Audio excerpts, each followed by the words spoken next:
Good morning class. Welcome to my channel education hub channel पे आप सभी का स्वागत है। आज मैं आपके बीच में जो है वो एक नया सब्जेक्ट शुरू करने वाला हूँ जो होगा भारतीय राज्य व्यवस्था, इंडियन पॉलिटी। ठीक है, तो हम टीचिंग के जो सब्जेक्ट्स हैं, टीचिंग एप्टीट्यूड्स, वो तो पढ़ते रहेंगे, साथ के साथ हम भारतीय राज्य व्यवस्था को भी पढ़ेंगे क्योंकि प्रीलिम्स के अंदर जो है वो जीएस भी आनी है, तो जीएस के भी पोर्शंस आज से मैं शुरू करवा रहा हूँ। ठीक है, तो चलिए आज हम शुरू करते हैं हमारा भारतीय राज्य व्यवस्था, इंडियन पॉलिटी। ठीक है, तो चलिए, तो सबसे पहले हम बात कर लेते हैं कि संविधान क्या चीज हुई। जो भारतीय राज्य व्यवस्था का लेक्चर है वो न केवल टीचिंग एग्जाम्स के लिए, बल्कि याद रखिए कि जितने भी कॉम्पिटेटिव एग्जाम्स होते हैं, चाहे वो स्टेट गवर्नमेंट के हो चाहे सेंट्रल गवर्नमेंट के हो, इन सभी के लिए आपको पता है कि इंडियन पॉलिटी उसमें एक महत्वपूर्ण पोर्शन होता ही होता है। तो आप लोग चाहे वो कोई भी एग्जाम की तैयारी कर रहा हो, वो मेरे लेक्चर को जरूर देखिए और आप लोगों को जरूर कुछ ना कुछ नई बात पता चलेगी या कुछ अच्छा जानने को मिलेगा। हो सकता है आपने पहले भी पढ़ा हो लेकिन आपका रिवाइज हो जाएगा। ठीक है, तो चलिए सबसे पहले बात करते हैं कि संविधान या कॉन्स्टिट्यूशन कॉन्स्टिट्यूशन ये क्या चीज हुई। ठीक है ना, तो कोई भी जो देश होता है उसकी जो व्यवस्था होती है उसको चलाने के लिए कुछ ना कुछ नियम कानून, कुछ व्यवस्थाएं बनाई जाती हैं। कोई भी देश हो तो वही जो व्यवस्थाएं हैं वो क्या होती हैं, वो संविधान कहलाती है, उस देश का संविधान कहलाती है। ठीक है ना, कुछ जो व्यवस्थाएं, यानी कि ये जो संविधान होता है ये क्या होता है, इसके अंदर जो है वो सुचारू रूप से चलाने की व्यवस्था होती है, सुचारू रूप से चलाने की व्यवस्था होती है। जो संविधान होता है, कॉन्स्टिट्यूशन, इसके अंतर्गत जो है वो जो शक्तियां होती है, जो केंद्र और राज्य सरकारों के पास शक्तियां होती हैं, या जो सरकार के अलग अलग देशों में अलग अलग जो अंग हैं, उन सब के बीच में जो है वो डिवाइडेशन ऑफ पावर किस प्रकार से होगा, वो सब चीजों का उल्लेख होता है। ठीक है ना, यानी कि इसका मतलब आप क्या समझे कि प्रत्येक जो देश है उसमें किसी न किसी प्रकार का संविधान होता है। यहां तक कि जो है आप ये कह सकते हैं कि उत्तर कोरिया जो है, जहां के शासक कौन है, किम जोंग उन, जो कि भारतीय मीडिया के काफी फेवरेट कैरेक्टर हैं, है ना, कम से कम 3-4 बार इनको ये मार चुके हैं। ठीक है, तो जो यहां तक कि जो उत्तर कोरिया है, जहां के तानाशाह है, वहां पर भी जो उनकी व्यवस्थाएं हैं उनको हम क्या कहेंगे कि वो वहां का है संविधान। ठीक है ना, तो इससे आप एक चीज तो समझ गए होंगे कि जो संविधान है वो और लोकतंत्र, इसमें क्या होता है, कुछ बुनियादी अंतर होते हैं। ठीक है ना, तो अब लोकतंत्र क्या होता है, अब हम उसकी बात करेंगे। संविधान की हमने बात कर दी कि प्रत्येक जो देश है उनके अंदर जो व्यवस्थाएं चलाने के लिए बनाई जाती हैं वो संविधान हुई। तो आखिर अब लोकतंत्र क्या चीज हुई। ठीक है ना, तो अब हम बात कर लेते हैं दूसरे टर्म्स की, वो है संविधानवाद,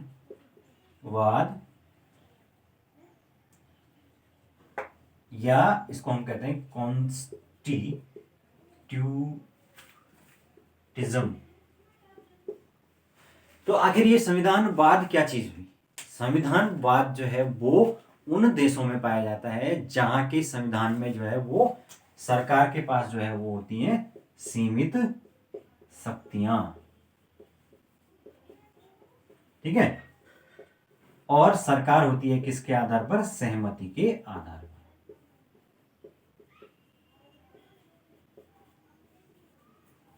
और व्यवस्था होती है कौन सी, लोकतंत्रात्मक व्यवस्था। ठीक है, तो ये है हमारे पास कि संविधान क्या होता है और संविधानवाद क्या होता है। संविधानवाद के अंदर क्या है वो कि जहां पर भी जिन देशों में ये जो चीज है कॉन्स्टिट्यूशन वो पाया जाएगा, वहां पर जाहिर सी बात है कि जो सरकार होगी उसकी पावर सीमित होगी, सरकारें सहमति के आधार पर बनी होंगी, और सरकार से डिसेंट जो है जाहिर करने का पूरा अधिकार जनता को होगा। ठीक है ना, जैसे कि भारत के अंदर जो है वो हम देखते हैं कि आजकल किसानों का प्रोटेस्ट चल रहा है। तो वो क्यों चल रहा है, क्योंकि वो सरकार की नीतियों से सहमत नहीं है, तो वो अपना प्रोटेस्ट जाहिर कर सकते हैं। लेकिन जिन देशों में इस प्रकार का कॉन्स्टिट्यूशन नहीं पाया जाता है, संविधानवाद नहीं पाया जाता है, वहां पर आप इस तरह के नागरिक अधिकार नहीं मिलते हैं, मौलिक अधिकार नहीं दिए जाते हैं। जैसे कि हम बात करें इसके आधार पर, चीन है ना, और ये आपके जो अरब कंट्रीज होती हैं, गल्फ कंट्री जितनी भी, इनके अंदर सबका कॉन्स्टिट्यूशन तो है लेकिन कॉन्स्टिट्यूशनिज्म नहीं है, वहां पर संविधानवाद नहीं है, ठीक है ना, यानी कि लोकतंत्र नहीं है। और जहां तक भारत की बात करते हैं तो यहाँ पर संविधान भी है और संविधानवाद भी है। और भारत हो गया, यूके हो गया, यूएसए हो गया, जर्मनी हो गया, ऑस्ट्रेलिया हो गया, इन सभी देशों के अंदर ये दोनों ही चीजें पाई जाती हैं, ठीक है। तो अब आप समझ चुके हैं कि संविधान क्या होता है, संविधानवाद क्या होता है। अब हम बात करते हैं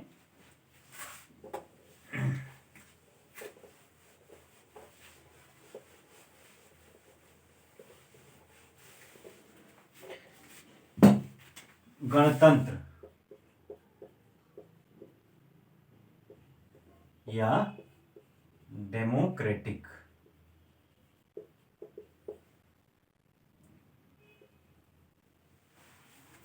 ठीक है, आखिर ये गणतंत्र क्या चीज हुई?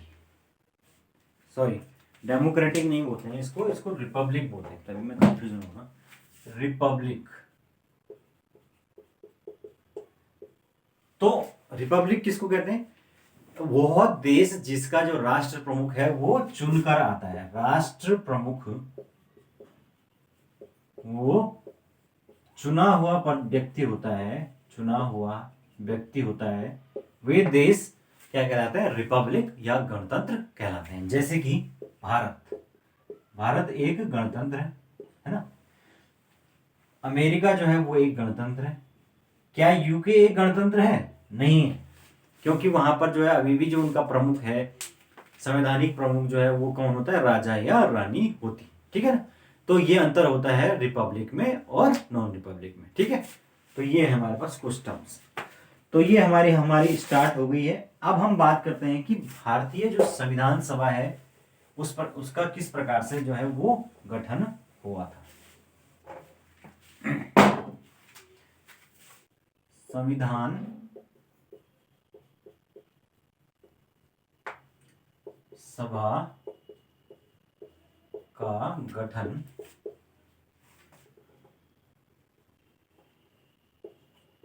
और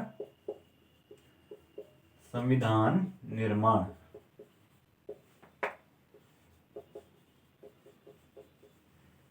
संविधान सभा यानी कॉन्स्टिट्यूशन असेंबली।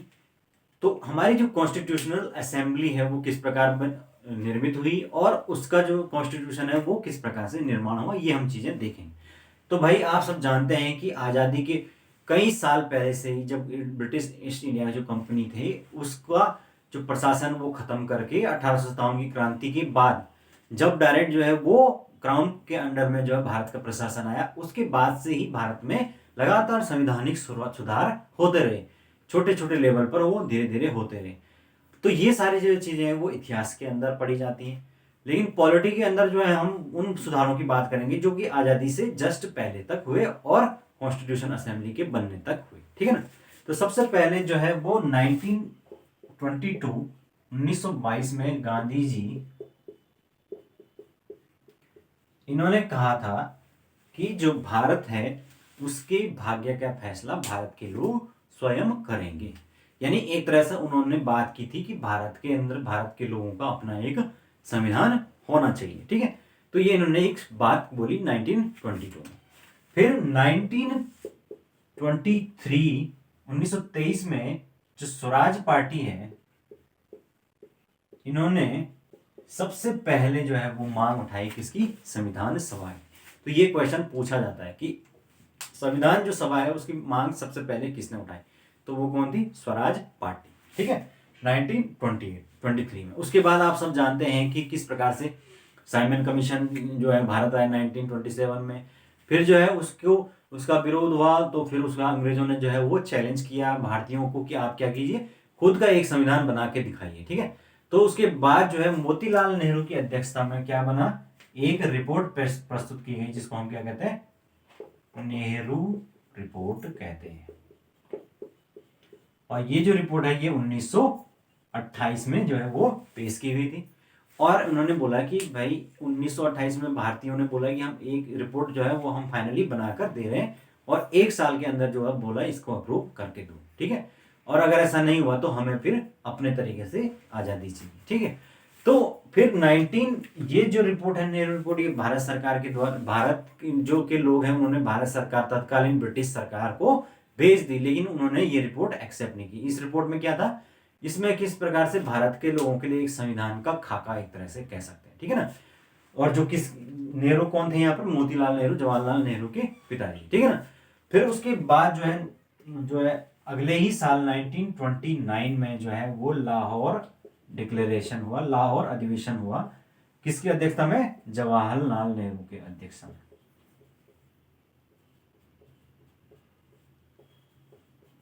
ठीक है ना। तो ये जो इसके बारे, ये क्वेश्चन कल ही जो है वो डीएलएड के एग्जाम में भी आया होगा, जिन लोगों ने दिया था उन्हें पता होगा, ठीक है ना। तो ये जो 1929-7 है, ये जवाहरलाल नेहरू सम जवान थे, तो उन्होंने, उनकी अध्यक्षता में जो है वो लाहौर अधिवेशन हुआ। और इसमें पहली बार जो है वो किसकी मांग की गई थी, पूर्ण स्वराज की मांग की गई थी, ठीक है। तो इस प्रकार से ये, और इन्होंने यहाँ पर बोला कि हमें अपना खुद का संविधान चाहिए, जो है 1930। और इसके बाद ही जो है आप सब जानते हैं 1930 26 जनवरी 1930 को जो है वो रावी नदी के तट पर जो है वो तिरंगा झंडा फहराया गया था।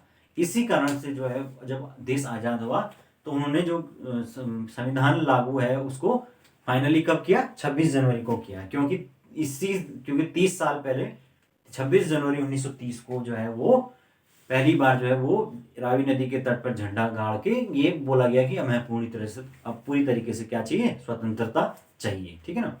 तो ये इस प्रकार से आगे चीजें बढ़ती गई, ठीक है। फिर फाइनली जो है 1936 में ऑफिशियली जो है वो जवाहरलाल नेहरू, अगेन मैं शॉर्ट में लिख लेता हूं, JL नेहरू, इनके द्वारा जो है वो अधिकृत रूप से जो है वो संविधान सभा की मांग की गई कि भारतीयों के लिए एक संविधान सभा होनी चाहिए, ठीक है ना। तो ये इस तरीके से चीजें आगे बढ़ती गई। फिर फाइनली जो है आप सब जानते हैं 1939 में सेकेंड वर्ल्ड वॉर, द्वितीय विश्व युद्ध शुरू हो गया। फिर उसके बाद जो है ब्रिटेन की स्थिति खराब होने लग गई, ठीक है। तो उसके बाद जब ब्रिटेन की स्थिति खराब हो रही थी तो उस टाइम पे उन पर दबाव पड़ रहा था कि आप क्या कीजिए, भारतीयों का समर्थन लीजिए। तो इसलिए उन्होंने अगस्त 1940 में जो है एक भारत को एक प्रस्ताव भेजा, जहां उस टाइम पर जो है वो लॉर्ड लिनलिथगो ये हमारे गवर्नर जनरल हुआ करते थे। तो इनके टाइम पे जो है अगस्त में जो है एक मिशन भेजा गया, जिन्होंने भारत में आके जो है वो अपना एक रिपोर्ट प्रस्तुत की और अलग अलग जो बातें हैं वो बताई। इसके साथ साथ संविधान सभा की भी एक तरह से उन्होंने अप्रत्यक्ष रूप से स्वीकृति दे दी थी, ठीक है ना। लेकिन न तो कांग्रेस उस पर सहमत हुई और ना ही उस पर मुस्लिम लीग सहमत हुई, ठीक है ना। 1940 के अंदर ही जो है वो मुस्लिम लीग ने पहली बार जो है वो पाकिस्तान की मांग रखी थी, ये बात आप याद रखना। उससे पहले उन्होंने कभी भी सेपरेट पाकिस्तान जो बनाने की मांग नहीं की थी, 1940 के अंदर की थी, ठीक है ना। फिर जो है वो 2 साल बाद जो है वो 1942 में भारत आया कौन, क्रिप्स मिशन। ये भी क्वेश्चन बहुत बार पूछा जाता है कि क्रिप्स मिशन कब भारत आया। तो 1942 के अंदर क्रिप्स मिशन आया, जिसके जो अध्यक्ष थे वो थे स्टोफर्ड क्रिप्स, इसीलिए इनके नाम पर ये क्रिप्स मिशन रखा गया है, ठीक है ना। तो स्टोफर्ड क्रिप्स जो है वो आए भारत, उन्होंने अगेन भारत के अंदर जो है हमारे जो नेता लोग थे उनसे बातचीत की और फिर से क्या रखी, संविधान सभा की मांग रखी कि हम संविधान सभा के लिए एक गठित करना चाहते हैं, ठीक है ना। लेकिन अगेन वही चीज हुई जिसका हमें डर था। एक तो क्योंकि कांग्रेस में कई चीजों के मुद्दों को लेकर असहमति थी, दूसरा जो है अब जिन्ना के नेतृत्व में जो है मुस्लिम लीग वो क्या थी, वो पाकिस्तान की मांग पे ही अड़ी हुई थी। तो इस वजह से उन्होंने भी इस प्रस्ताव को ठुकरा दिया, ठीक है। तो इस पर कोई सहमति नहीं बन पाई, ठीक है ना। तो इस तरह से चीजें चलती रही। अब फाइनली जो है वो आगे देखते हैं कि किस प्रकार से जो मेन हमारा मिशन है उसी पर चलते हैं अब, क्योंकि इतिहास के अंदर तो बहुत सी बातें हुई हैं, वो हम इतिहास के अंदर ही पढ़ेंगे। लेकिन हम देखते हैं कि अब कैबिनेट मिशन कब आया। कैबिनेट मिशन और संविधान सभा।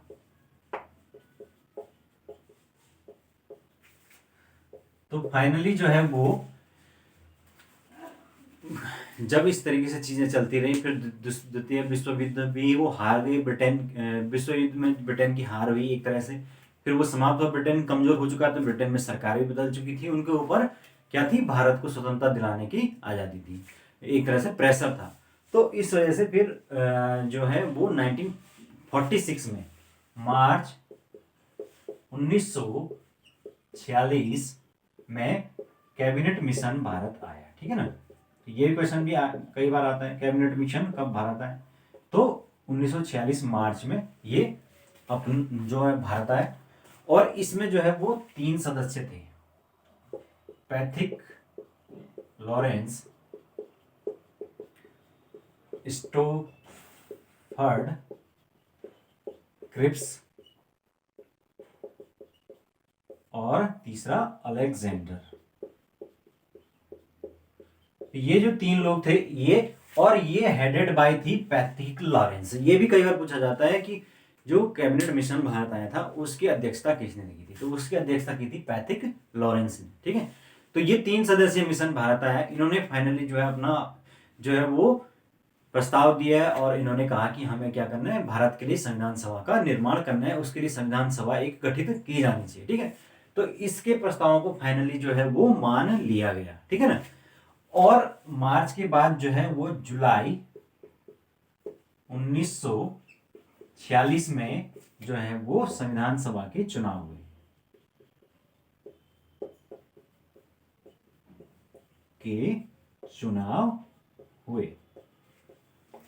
अब ये जो चुनाव हुए ये किस बेस पर हुए और संविधान सभा किस प्रकार से गठित हुई वो हम देख लेते हैं। तो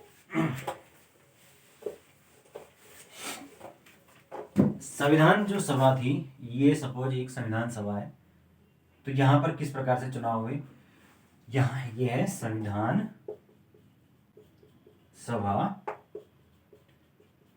यहां पर जो है वो टोटल 292 मेंबर्स ये थे ब्रिटिश स्टेट्स, ब्रिटिश प्रांतों से थे, यानी कि जो ब्रिटिशर्स के अंदर में थे। उसके बाद जो है 4 जो है वो आपकी चीफ कमिश्नरी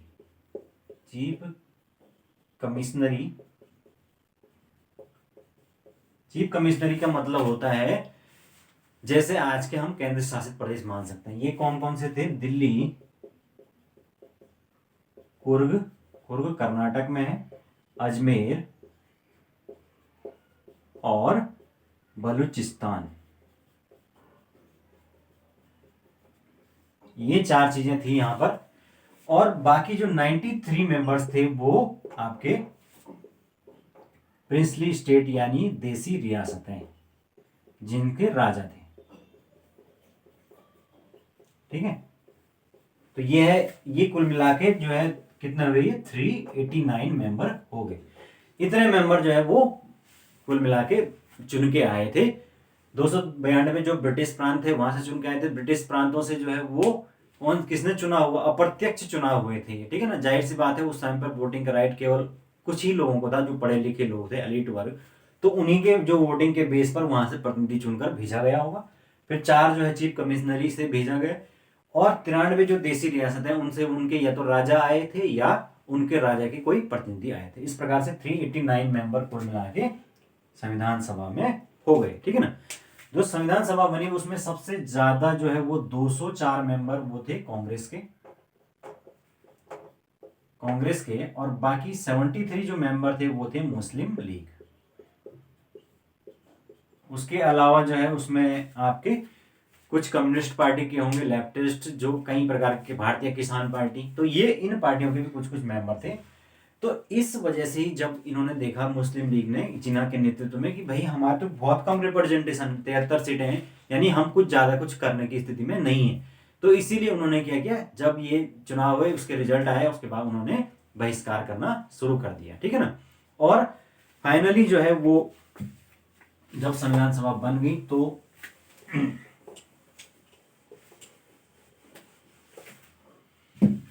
9 दिसंबर 1946 को संविधान सभा की पहली बैठक हुई, ठीक है ना, याद रखना। संविधान सभा की पहली बैठक कब हुई? 9 दिसंबर 1946 को। और इस दिन जो है वो अस्थायी तौर पर जो है वो सबसे जो सीनियर मेंबर थे वो थे सच्चिदानंद सिन्हा, उनको जो है वो संविधान सभा का अध्यक्ष चुन लिया गया। तो संविधान सभा का जो अध्यक्ष है वो किसको चुना गया? सच्चिदानंद सिन्हा। ये जो 9 दिसंबर 1946 को पहली बैठक हुई थी, इसका जो इसमें जो है वो मुस्लिम लीग ने क्या नहीं किया था, भाग नहीं लिया था, क्योंकि वो समझ गए थे कि हमारा रिप्रेजेंटेशन कम है, तो उन्होंने वापस जो है वो पाकिस्तान बनाने की मांग तेज कर दी थी, है ना। आपको याद होगा, इतिहास में आपने पढ़ा होगा कि जिन्ना ने क्या मनाया था? डायरेक्ट एक्शन डे मनाया था, ठीक है। तो ये है। उसके बाद 11 दिसंबर को जब दूसरी बैठक हुई तो उस टाइम पर जो है डॉक्टर राजेंद्र प्रसाद, जो कि हमारे पहले राष्ट्रपति भी हुए, वो उनको जो है वो पूर्णकालिक अध्यक्ष चुन लिया गया किसका? संविधान सभा का, ठीक है। इस प्रकार से। और फिर उसके अलावा जो है अलग अलग जो है वो समितियां बनी। आप सब जानते हैं संविधान को बनाने के लिए जो है वो किसी एक आदमी का योगदान नहीं है, कि बल्कि बहुत सारी जो कमेटीज अलग अलग चीज के लिए बनी, उन कमेटियों के अलग अलग हेड्स थे, ठीक है ना। जिसमें जो समितियां बनी उसमें सबसे बड़ी समिति कौन सी थी? प्रारूप समिति। सबसे मुख्य समिति एस्टिमेट कमेटी, जिन्होंने की पूरा क्या पूरा ड्राफ्ट तैयार करना था। तो उसी एस्टिमेट कमेटी के जो हेड थे वो थे डॉक्टर भीमराव अंबेडकर, ठीक है ना। तो अंबेडकर जी को इसीलिए संविधान निर्माता कहा जाता है, क्योंकि ये संविधान की सबसे बड़ी जो समिति थी उसका ही हेड उन्होंने किया था, तो इसलिए उनको कहा जाता है कि ये संविधान के निर्माता है, ठीक है। उसके अलावा भी जो है कुछ कमेटी बनी थी, उनको देख लेते हैं।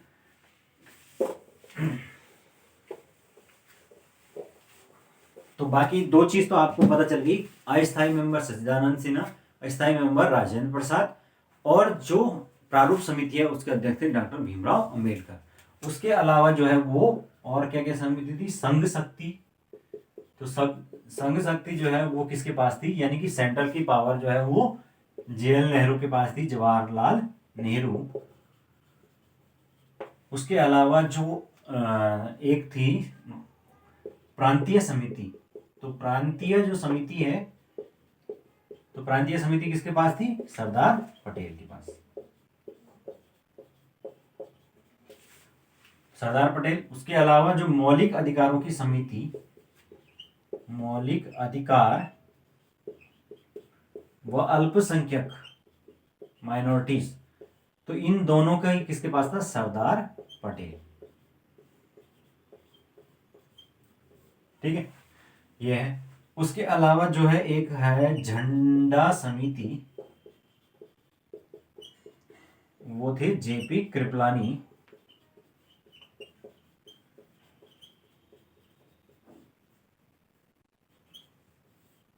है ना। तो ये कुछ मुख्य समितियां हैं। उसके अलावा एक जो संवैधानिक सलाहकार थे वो कौन थे? संवैधानिक सलाहकार वो थे वी.एन. राव, ठीक है। इस प्रकार से ये जो है हमारी कुछ संविधान सभा जो है वो निर्मित हुई थी, ठीक है। इस संविधान सभा में जो है मुस्लिम लीग ने भाग नहीं लिया था, तो उनके बिना ही जो है वो ये मीटिंग हुई थी, ठीक है ना। और इस मीटिंग में इन्होंने कहा कि हम इसके बिना ही काम करना शुरू कर देंगे। तो उसके बाद जो है मैं आपको आपके आगे बताऊंगा कि किस प्रकार से जो है वो जब ये बनी, तो उसके बाद आप जानते हैं 47 में जो है वो विभाजन हो गया, तो फिर से संविधान सभा क्या हुई? रिकॉन्स्टिट्यूट हुई, जिसने कि फाइनली हमारे देश का संविधान निर्मित किया, ठीक है। तो हम ये आगे आने वाली क्लास में देखेंगे। फिलहाल के लिए मेरे ख्याल से आप लोग आज जो है आपने इंट्रोडक्शन में इतना काफ़ी कुछ देख लिया होगा, और आप लोगों को आई होप चीज़ें समझ में आई होंगी, ठीक है। तो आने वाली क्लासेस में हम देखते रहेंगे धीरे धीरे करके, और आप लोग मेरे साथ बने रहिए, जुड़े रहिए, शेयर कीजिए, और बेल आइकन को प्रेस करिए ताकि तुरंत आपको नोटिफिकेशन मिले। सब्सक्राइब कीजिए, शेयर कीजिए और पढ़ते रहिए। Thank you so much.